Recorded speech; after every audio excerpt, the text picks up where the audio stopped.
ડભોઈ પંથકના ગામોમાં ઉનાળુ પાકને મોટું નુકસાન।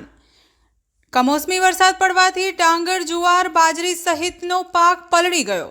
ખેડૂતોના મોઢે આવેલો કોળિયો છીનવાયો।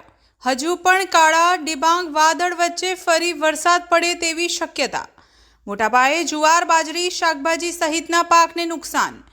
મોડી સાંજે પડેલા વરસાદને કારણે ખેડૂતોની ચિંતા વધી। પાકને મોટા પ્રમાણમાં નુકસાનની ભીતિ। ખેડૂતોએ કરી વળતરની માંગ।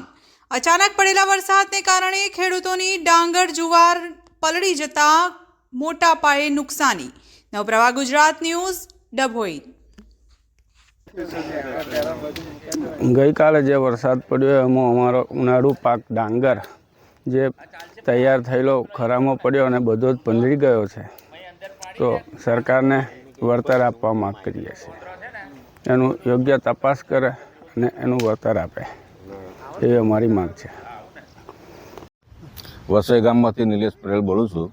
અમારા ગામમાં લગભગ 1500 થી 2000 વીંગા જુવારનું અને લગભગ 500 વીંગા જેવું ડાંગરનું વાવેતર થયેલું છે, પણ ગઈકાલ રાતે કમોસમી વરસાદને કારણે લોકોને ઘણું નુકસાન વેઠવું પડ્યું છે। સરકારશ્રીને એક જ નમ્ર વિનંતી કે અમે માલ તો પિલિંગ કારના બેઠા છે, પણ એમની ખરીદીની જે સિસ્ટમ છે બહુ સ્લો છે અને ઝડપી નથી, એટલે એ સુધારે અને જલ્દી ખેડૂતોનો માલ લિફ્ટ થાય। 24 કલાક કોટા ચાલવે કે ડબલ કોટા કરે અને માલ જલ્દી એમના ગોડાઉનમાં શિફ્ટ થાય એવી વ્યવસ્થા કરે એવી નમ્ર વિનંતી, જેથી કરીને ભવિષ્યમાં આવું નુકસાન ના થાય અને અત્યારે સુધરે તો જલ્દી કોટા ચાલે તો હજુ લોકોનો માલ બહુ બચે।